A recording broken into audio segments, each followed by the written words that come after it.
Patok Igeton.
Siapa punya HP ini?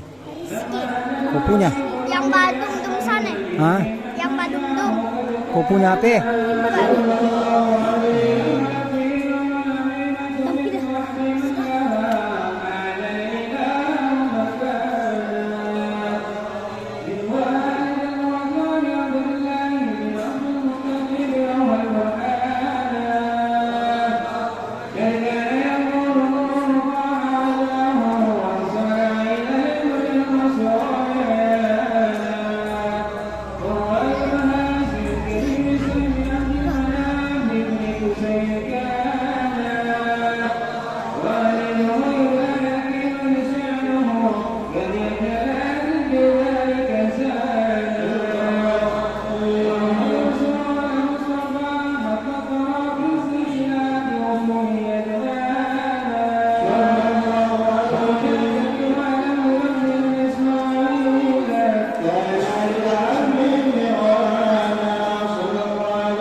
Assalamualaikum warahmatullahi wabarakatuh.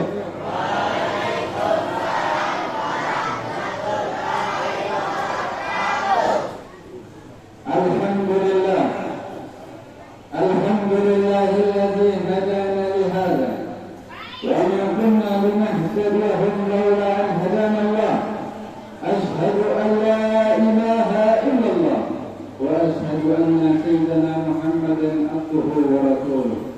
اللهم صل وسلم على سيدنا محمد مفتاح باب رحمة الله عدد ما بإذن الله صلاة وسلاما دائمين بدوام ملك الله وعلى آله وصحبه أجمعين أما بعد. فقال الله تعالى في كتابه الكريم: أعوذ بالله من الشيطان الرجيم. بسم الله الرحمن الرحيم. سبحان الذي أسرى بعبده ليلا من المسجد الحرام إلى المسجد الأقصى الذي باركنا حوله لنريه من آياتنا إنه هو السميع البصير. Limpahkan puji syukur kehadirat Allah Subhanahu wa Ta'ala yang masih memberikan kepada kita berbagai macam nikmat-Nya. Nikmat di dalam beribadah, nikmat di dalam menuju kemasjidnya Allah Subhanahu wa Ta'ala dengan berzikir kepada Allah, dengan mengucapkan nama kekasihnya Sayyidina Muhammad sallallahu alaihi wasallam. Semualah kita sama, tak lupa pula selalu dan selalu kita haturkan kepada junjungan kita, baginda kita, Nabi besar Muhammad sallallahu alaihi wasallam, kepada para keluarga, sahabat, dan insya-Allah sampai kepada kita semua para pengikutnya yang setia. Amin ya rabbal alamin. Pertama-tama yang saya hormati aparat pemerintah, kepala desa ataupun yang mewakili, kemudian yang saya juga hormati Bapak Imam dari Masjid Al-Hidayah dan para pegawai syaratnya, kemudian juga yang saya hormati daripada aparat tentara yang pernah hadir, yang juga saya hormati daripada ketua adat, daripada tokoh agama, daripada tokoh wanita, tokoh para pemuda, dan hadirin wal hadirat, dan insyaAllah ta'ala kita semua yang hadir di tempat ini mendapatkan berkahnya Allah Subhanahu wa ta'ala, mendapatkan rahmatnya Allah Subhanahu wa ta'ala. Dan tidaklah kita pulang daripada tempat ini melainkan Allah Subhanahu wa ta'ala menghapus daripada dosa-dosa kita. Dan tidaklah kita pulang dari tempat ini melainkan kita benar-benar menjadi orang yang bertakwa kepada Allah, dengan benar-benar menjalankan perintahnya, dengan menegakkan salat yang telah diperintahkan Allah Subhanahu wa ta'ala melalui Nabi Muhammad sallallahu alaihi wasallam. Amin ya rabbal alamin.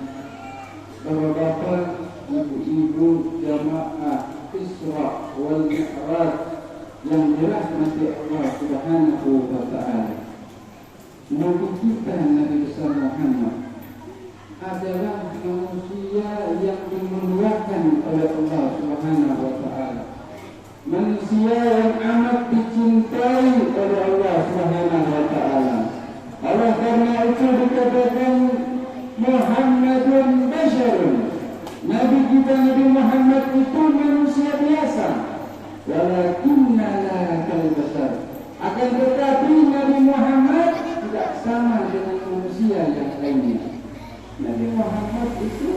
sama seperti kita. Beliau itu manusia, beliau itu makan, beliau itu minum, beliau itu tidur, sama seperti kita. Tetapi yang membedakan kita dengan Nabi Muhammad, Nabi Muhammad diberikan kemuliaan oleh Allah Subhanahu wa Ta'ala dengan berbagai macam, dengan banyaknya mukjizat yang Allah berikan kepada Nabi besar Muhammad. Oleh karena itu para ulama mengatakan dengan menyamakan daripada hadis tadi, para ulama mengatakan sesungguhnya batu permata itu adalah batu. Yang namanya permata adalah batu, tetapi tidak sama dengan batu yang lainnya. Kenapa? Karena batu permata merupakan batu yang nilainya tinggi harga jualnya, atau yang memiliki kadar yang sangat berharga di dalamnya. Inilah bagaimana para ulama kita menyampaikan pesan kepada kita agar kita ini benar-benar berada di jalurnya Nabi Muhammad sallallahu alaihi wasallam dengan mengikuti segala sunnahnya Nabi besar Muhammad sallallahu alaihi wasallam. Nabi kita Nabi yang dimuliakan, maka jangan kita sia-siakan hal tersebut. Kita ini umatnya Nabi Muhammad. Jangan sampai predikat yang Allah berikan kepada Nabi Muhammad, jika yang umatnya ini menyia-nyiakan daripada predikat tersebut. Nabi Musa ketika dia meminta kepada Allah, "Ya Allah, saya meminta kepadamu agar aku bisa bertemu denganmu." Nabi Musa meminta. Tetapi Nabi kita Nabi Muhammad SAW diminta oleh Allah agar Allah bisa bertemu dengan Nabi Muhammad, agar Nabi Muhammad juga bisa melihat daripada wajahnya Allah Subhanahu, melihat daripada keindahannya Allah Subhanahu wa Ta'ala.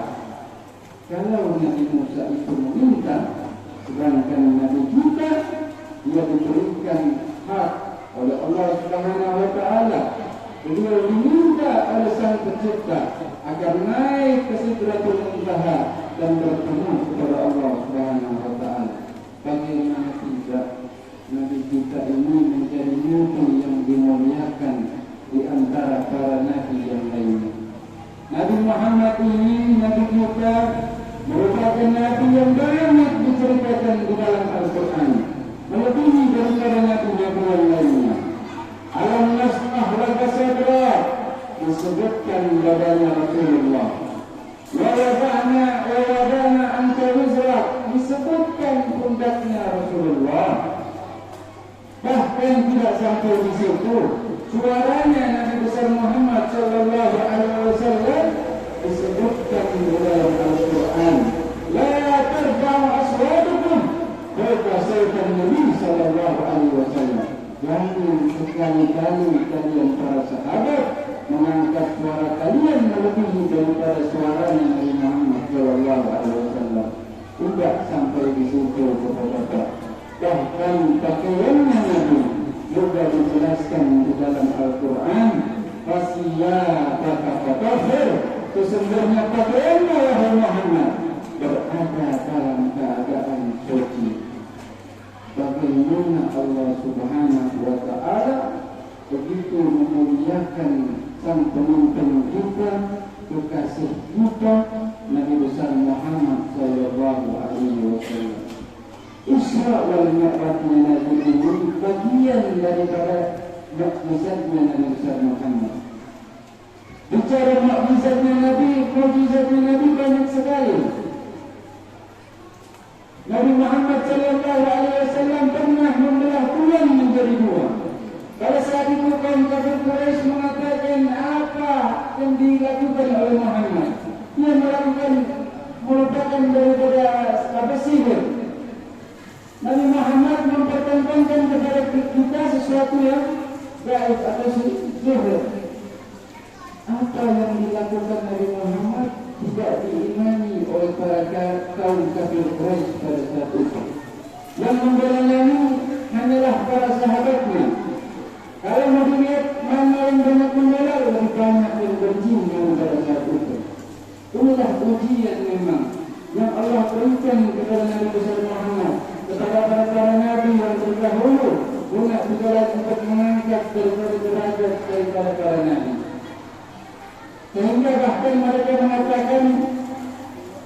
nanti ada daripada kaum yang sedang melakukan perjalanan menuju kota Makkah. Kita tunggu mereka.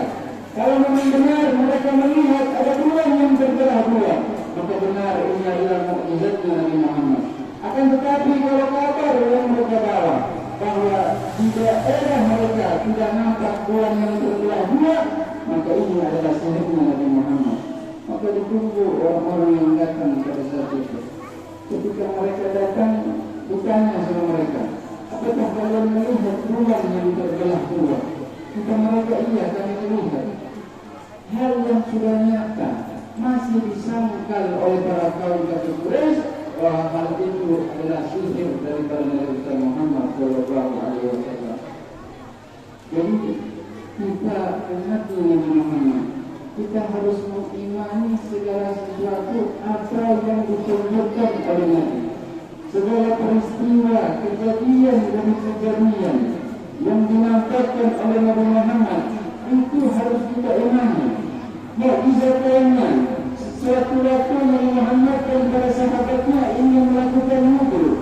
Pada saat itu hanya tinggal air di sebuah baskom atau ember kecil. Kemudian Nabi Muhammad memasukkan daripada tangannya ke dalam ember kecil tersebut. Seketika air mengalir deras daripada jari jemari Rasulullah Sallallahu Alaihi Wasallam.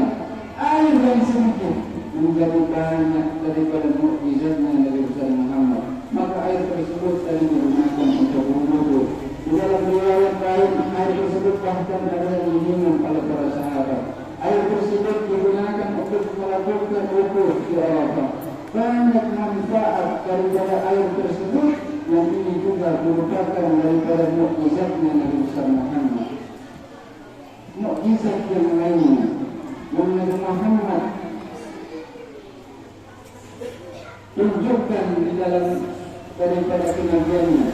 Pada saat itu ada sebuah batu, yang mana batu ini selalu memberi salam kepada Nabi Muhammad. Kalau Nabi Muhammad lewat di jalan tersebut, maka batu ini memberi salam kepada Nabi Muhammad. Assalamualaikum ya Nabi Muhammad. Semoga keselamatan, rahmat dan berkahnya Allah tercurahkan kepadamu wahai Muhammad. Maka batu ini dari sekian banyak batu, hanya satu batu yang selalu memberi salam kepada Nabi Muhammad. Dan Nabi Muhammad mendengar daripada salam itu. Maka batu yang begitu banyak di kota Makkah pada saat itu. Akan tetapi Nabi sangat mengetahui batu yang mana yang selalu memberi salam kepada Nabi. Dan Nabi itu selalu ingat. Nabi itu tahu sama orang yang memberi salam kepadanya. Maka kita umatnya Nabi Muhammad, kita mengaku cinta sama Nabi Muhammad. Kalau kita mau diingat sama Nabi Muhammad, sering kita beri salam sama Nabi Muhammad, sering kita bersalawat kepada Nabi Muhammad, maka insya Allah Nabi Muhammad pun akan ingat sama kita. Beliau akan selalu mengetahui kita bahwa bulan dan bulan salah satu dari umatku, dia adalah orang yang selalu bersalawat kepadaku. Allahumma salli ala Muhammad. Ini salah satu mukjizatnya Nabi Muhammad. Beliau bisa mendengar suara daripada batu. Coba di zaman kita saat ini, pernah kita lewat di sebuah jalan, tiba-tiba ada batu yang bersalam dengan kita. Kira-kira apa yang kita lakukan? Mungkin kita sudah lari, ketakutan. Nabi Muhammad SAW juga punya mukjizat. Beliau bisa mendengar daripada suara rintihan seseorang yang berada di situ. Maka ini juga yang menjadi dalil kepada kita ahli sunnah wal jamaah untuk mendoakan kepada mereka yang telah mendahului kita. Suatu waktu Nabi Muhammad itu lewat di tengah perkuburan. Ketika lewat daripada perkuburan tersebut, maka ada salah satu kubur yang di mana kubur tersebut terdengar suara berteriak minta tolong. Dia katakan, tolong siapa yang berada di luar, tolong aku. Maka sebab itu yang lewat Nabi Muhammad. Ketika Nabi Muhammad mendengar hal tersebut, Nabi singgah di kubur tersebut dan Nabi doakan kepada orang tersebut maka seketika orang yang pernah diazab kubur itu maka juga diampuni daripada azab kuburnya oleh Allah Subhanahu wa taala. Jadi kalau ada yang tanya, apa dalil kita untuk mendoakan kepada orang yang sudah mati? Ini dalilnya. Ini pernah dilakukan oleh Rasulullah SAW. Bukan tidak pernah dilakukan, pernah dilakukan oleh Rasulullah SAW mendoakan kepada mereka yang telah mendahului kita. Jadi kalau ada yang bilang tidak boleh doakan sama orang yang sudah mati, yang boleh didoakan sama orang itu, nah ini keliru. Keliru. Inilah dalil yang menjadi dalil kepada kita mazhab Imam Syafi'i ahli sunnah wal jamaah untuk mendoakan kepada mereka, baik mereka yang masih hidup dan mereka juga yang sudah mendahului kepada kita. Karena Isra Mi'rajnya Nabi Muhammad sallallahu alaihi wasallam itu pada juga merupakan mukjizatnya Nabi. Beliau bisa mendengar rintihan daripada seseorang yang disiksa di dalam kubur. Apalagi kalau kita yang dengar dalam tengah kubur, dengar kubur salam sama kita, kira-kira kita masih mau balas salamnya. Mungkin kita juga sudah lari karena ketakutan. Inilah menjadi mukjizatnya Nabi. Bagaimana Nabi sangat mendudukan daripada umatnya yang besarnya, dari umatnya Nabi Muhammad sallallahu alaihi wasallam. Dan yang terakhir menjadi mukjizat salah satu yang terbesar daripada Nabi Muhammad selain Al-Quran yang telah Allah turunkan di dalam diri Nabi Muhammad. Salah satu mukjizat yang begitu besar juga yang ada, yang dikenal, yang dialami oleh Rasulullah SAW adalah Isra wal Mi'raj Nabi Muhammad SAW. Di dalam ayat yang tadi saya telah bacakan, Subhanallazi asra bi'abdihi, Maha suci Allah yang telah memperjalankan hamba-Nya. Maha suci Allah yang telah memperjalankan hamba-Nya. Kenapa memakai kata bi'abdihi? Kenapa tidak pakai kata bi'ahmadi, nama Muhammad? Atau mungkin bi'abdihi dengan nama kekasihku? Kenapa Allah Ta'ala menggunakan kata bi'abdihi? Makna bi'abdihi ini hambaku. Nah, Allah Subhanahu wa Ta'ala sengaja memakai kata bi'abdihi tidak lain agar Allah Subhanahu wa Ta'ala ingin menyatakan kepada kita semua hamba-Nya ini, kapan kita mau diangkat derajat kita sama Allah Subhanahu wa Ta'ala, maka hambakan diri dulu kita kepada Allah Subhanahu wa Ta'ala. Ketika kita beribadah, kita bertakwa dengan benar-benar penghambaan diri kepada Allah Subhanahu wa Ta'ala, maka kita akan dikatakan hamba oleh Allah Subhanahu wa Ta'ala. Inilah satu kemuliaan yang Allah berikan kepada Nabi Muhammad sallallahu alaihi wasallam. Lailan, perjalanan tersebut hanya satu malam dari Bapak Ibu. Minal Masjidil Harami ila Masjidil Aqsa, dari Masjidil Haram ke Masjidil Aqsa yang ada di Palestina. Dari Makkah ke Palestina ini memiliki perjalanan 1.500 km. Dari negeri Mekah menuju kota Palestina jaraknya 1.500 km. Kira-kira sini mana dong? 1.000 lebih. Betul. Kira-kira seperti itu. Pada saat itu di zaman Nabi Muhammad, perjalanan dari Mekah ke kota Madinah ditempuh dengan seekor unta itu bisa menempuh waktu 30 hari atau selama sebulan. Tetapi perjalanannya Isra Mi'raj Nabi Muhammad hanya waktu ditempuh dengan semalam. Maka ini menjadi mukjizat yang berada di luar daripada logika kita. Benar-benar peristiwa ini harus diimani dengan hati kita, harus diimani dengan keyakinan kita. Kalau kita mau pakai logika, maka tidak akan sampai akal kita kepada hal peristiwa yang terjadi di Isra wal Mi'raj Nabi Muhammad. Itu baru dunia, baru dari Mekah ke Palestina. 30 hari naik puncak. Belum kalau ke atas Sidratul Muntaha, ke langit lapis ketujuh.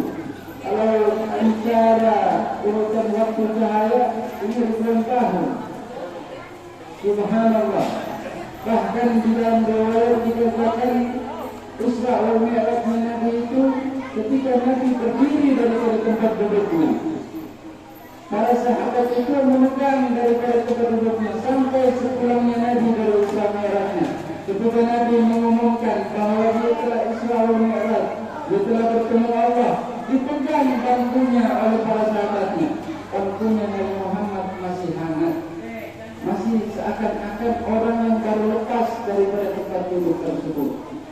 Sementara Nabi Muhammad sudah mengatakan beliau sudah melakukan perjalanan Isra dari Mekah ke Palestina dan beliau Mi'raj dari Masjidil Aqsa ke Sidratul Muntaha bertemu kepada Allah Subhanahu wa taala. Maka kejadian ini pun pada saat itu dikatakan bohong oleh kafir Quraisy.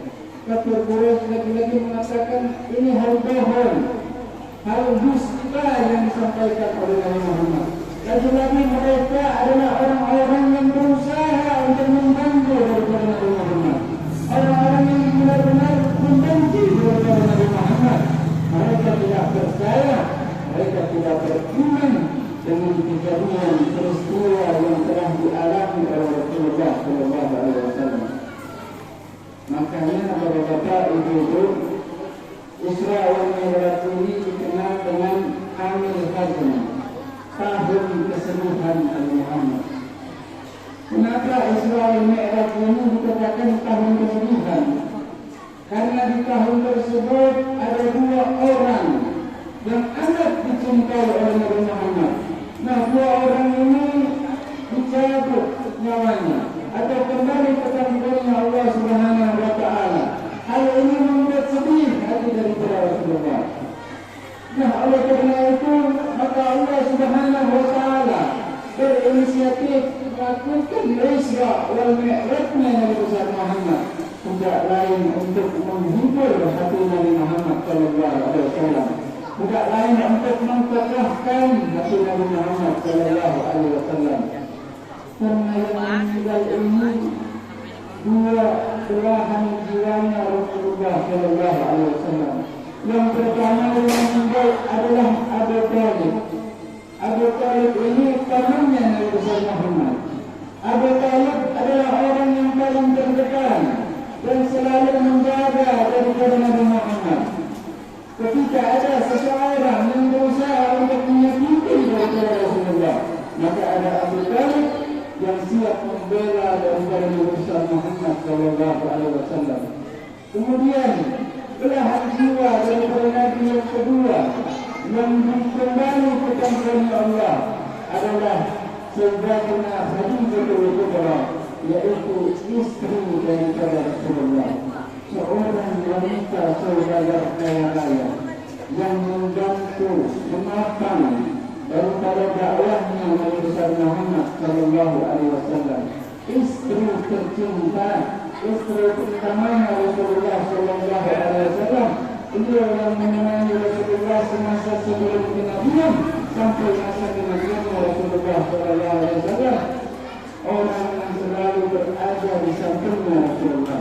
Ketika Sayyidatina Khadijatul Kubra dipanggil kembali ke tangannya Allah, maka ini pun membuat sedih hati Rasulullah sallallahu alaihi wasallam. Maka Allah pun memanggil Nabi Muhammad untuk melakukan Isra wal Mi'raj agar menggembirakan hati Nabi Muhammad, dikuatkan hati Nabi Muhammad dan bertemu kepada Allah Subhanahu wa taala. Disitulah di peristiwa Isra wal Mi'raj ini kita diberikan sebuah perintah sama Allah Subhanahu wa taala. Perintahnya itu apa? Salat. Kita mendapatkan perintah salat ketika waktu Isra wal Mi'rajnya Nabi besar Muhammad. Sebanyak 5 waktu Allah Subhanahu wa Ta'ala memerintahkan kita untuk beribadah, untuk sujud kepada Allah Subhanahu wa Ta'ala sebanyak 5 waktu di dalam sehari untuk beribadah kepada Allah Subhanahu wa Ta'ala. Di dalam penyampaian daripada perintah salat ini perlu kita ketahui sesungguhnya salat ini tadinya 50 waktu. 50 waktu yang diberikan Allah kepada kita. Ketika itu Nabi Tuhan bertemu sama Nabi Ibrahim.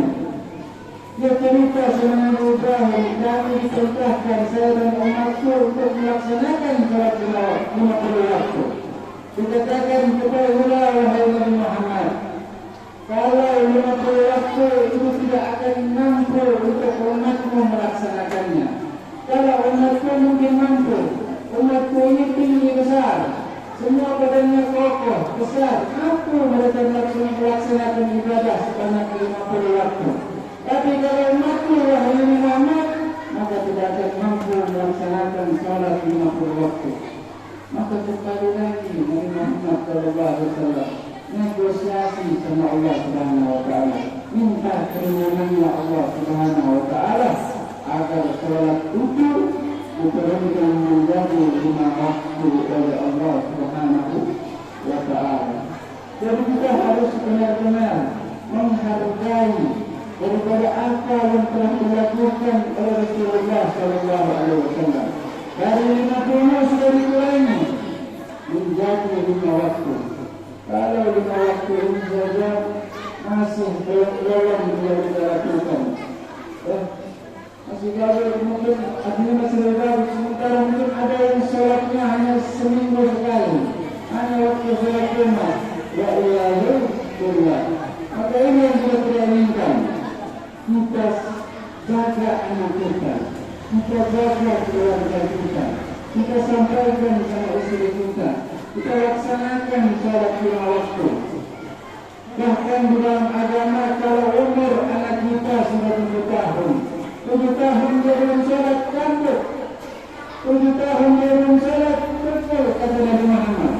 Berikan pelajaran tarbiyah dunia kepada mereka agar mengenal apa itu salat, kepada siapa kita salat, agar mereka bisa memahami agama itu dengan benar-benar. Nah, perintah salat ini sebuah kewajiban yang harus kita laksanakan. Kalau para lelaki disunahkan untuk salat di masjid, sementara ibu-ibu salatnya di rumah. Kenapa ibu-ibu salatnya di rumah? Kata para ulama, wanita itu dia madrasatul ula. Sesungguhnya para wanita itu adalah sekolah pertamanya anak-anak. Makanya perempuan itu disunahkan sholat di rumah. Kenapa? Agar dia bisa tumbuhkan sama anak-anaknya. Seperti ini cara sholat, begini sholat, begini cara kita beribadah kepada Allah Subhanahu wa Ta'ala. Bukan berarti tidak boleh sholat ini boleh, tapi disunahkan di rumah agar dia bisa mendidik kepada anak-anaknya, memberikan contoh kepada anak-anaknya, agar anak-anaknya bisa melaksanakan yang namanya sholat. Inilah pesan penting kita di dalam Isra wal Mi'rajnya Nabi Muhammad. Tidak lain yaitu sholat. Pahala sholat ini bervariasi kata ulama. Sampai diumpamakan orang yang sholat tepat waktu itu dia mendapatkan pahala sama seperti seekor sapi. Orang yang melaksanakan sholat tepat di awal waktu atau tepat waktunya mendapatkan pahala sebesar seekor sapi. Orang yang melakukan sholat di tengah waktu, di awsatuhu, daripada pertengahan waktu daripada sholat tersebut, maka dia mendapatkan pahala sama seperti seekor ayam. Dan orang yang sholat di akhir waktu, maka dia mendapatkan pahala yang berumpamakan sama seperti sebuah telur. pahalanya semakin kecil. Besok-besok hari ini kita sering ketemu sama teman kita. Besok-besok begitu ketemu sama dia yang tadinya kulitnya bersih, ya, bersinar, begitu ketemu sama dia kelihatan semua alergi, kelihatan kudus. Kenapa ente? Kok sekarang ente dengan kudusnya? Jangan-jangan ente sering sholat di akhir waktu, maka dapat telur. Akhirnya kudusan, dapatkan pahala yang paling terakhir. Makanya kita berusaha untuk bisa sholat tepat waktu. Ya, sholat di awal waktunya. Sholatlah kalian pada waktunya pada Nabi Muhammad. Maksudnya kita sholat pada waktunya. Ini paling afdalnya. Pahala yang paling besar kita dapat. Hadirin jamaah Isra wal Mi'raj yang dimuliakan Allah Subhanahu wa taala. Salat ini juga dapat mencegah kita daripada perbuatan keji dan munkar. Umma salata tanzurna 'anil fahsya'i wal munkar. Sesungguhnya salat ini dapat mencegah kita daripada perbuatan keji dan munkar. Ketika seseorang sudah melazimi dirinya untuk selalu salat tepat, salat sebanyak 5 waktu dalam sehari, maka otomatis hal ini mustahil membuat dirinya untuk bermaksiat kepada Allah Subhanahu wa taala. Kalau orang sudah salat, dia sudah selalu melaksanakan salat, tentunya dia akan ingat sama Allah. Ketika dia terjerumus ke kiri, dia ingat sama Allah, ya Allah, kembali lagi kepada Allah. Ketika dia membuat maksiat, dia ingat lagi sama Allah, kembali lagi sama Allah. Makanya salat ini mendidik diri kita agar kita dijauhkan daripada hal-hal yang bersifat maksiat. Kemudian juga dikatakan alladzina yu'minuna bil ghaibi wa yuqimuna as-salata wa mimma razaqnahum yunfiqun. Dikatakan mereka adalah orang-orang yang beriman wa yuqimuna as-salata, apabila mereka mendirikan salat. Wa mimma razaqnahum yunfiqun, dan dengan mereka membagikan dari sebagian harta yang telah dianugerahkan kepada mereka yang mengaturkan. Nah, seseorang dikatakan dia beriman ketika dia sholat. Kenapa? Definisi iman ini adalah mempercayai Allah dan Rasulnya.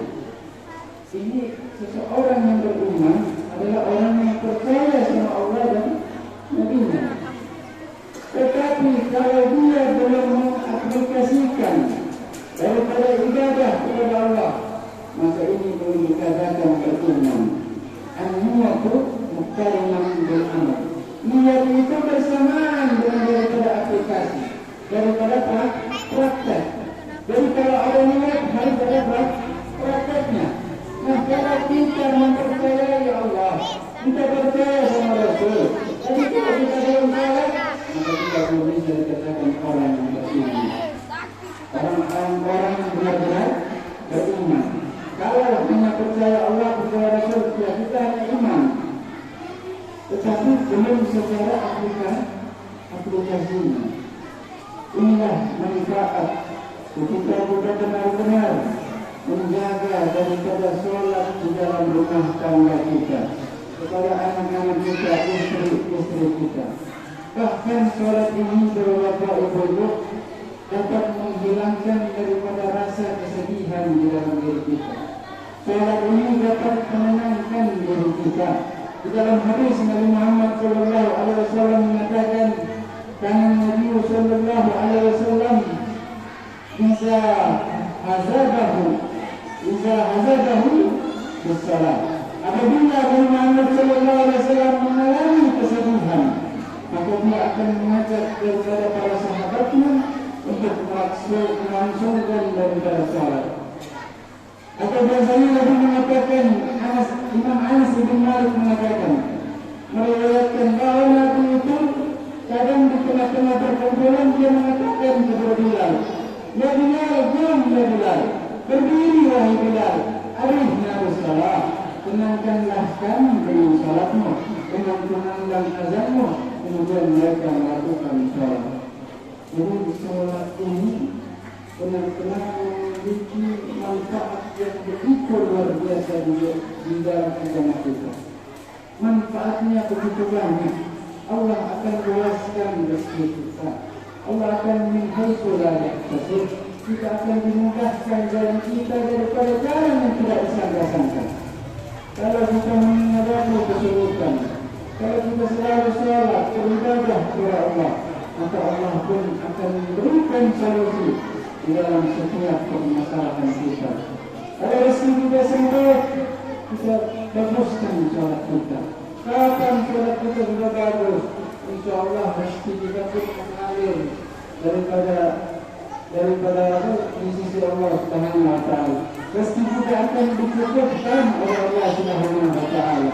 Inilah manfaat yang akan kita dapatkan kalau kita benar-benar menjaga daripada sholat kita. Semoga Allah Subhanahu wa taala memberikan pengalamannya kepada kita. Semoga Allah Subhanahu wa taala benar-benar bisa memberikan menghidupkan di dalam hati kita. Benar-benar beriman kepada Allah dan Rasulullah dengan salat dan melakukan ibadah yang lainnya. Dan semoga Allah Subhanahu wa taala memberikan kesehatannya kepada kita. Semoga Allah Subhanahu wa taala memurahkan rezeki kita. Semoga Allah Subhanahu wa taala menyehatkan tubuh kita. Semoga Allah Subhanahu wa taala menyembuhkan orang-orang yang tengah sakit. Semoga Allah Subhanahu wa taala memberikan daripada cahaya kepada mereka-mereka yang telah mendahului kita. Semoga Allah melapangkan daripada kuburan mereka. Semoga Allah Subhanahu wa taala dapat mempertemukan kita dengan bulan yang akhir, yaitu bulan Ramadan, bulannya umatnya Nabi Muhammad. Amin. Amin ya rabbal alamin. Allahumma barik lana fi Rajab wa Sya'ban wa ballghna Ramadan. Allahumma barik lana fi Rajab wa Sya'ban wa ballghna Ramadan. Allahumma barik lana fi Rajab wa Sya'ban wa ballghna Ramadan.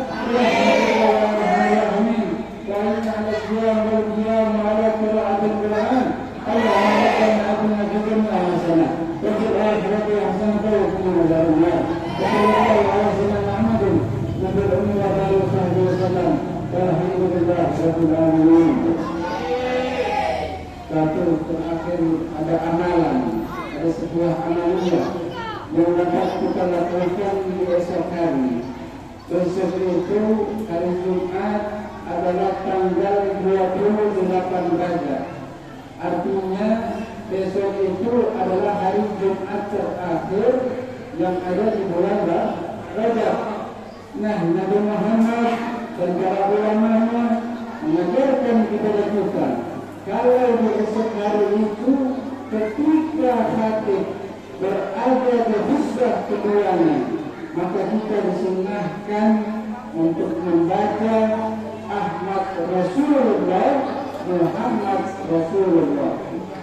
Ahmad Rasulullah, Muhammad Rasulullah sebanyak 35 kali.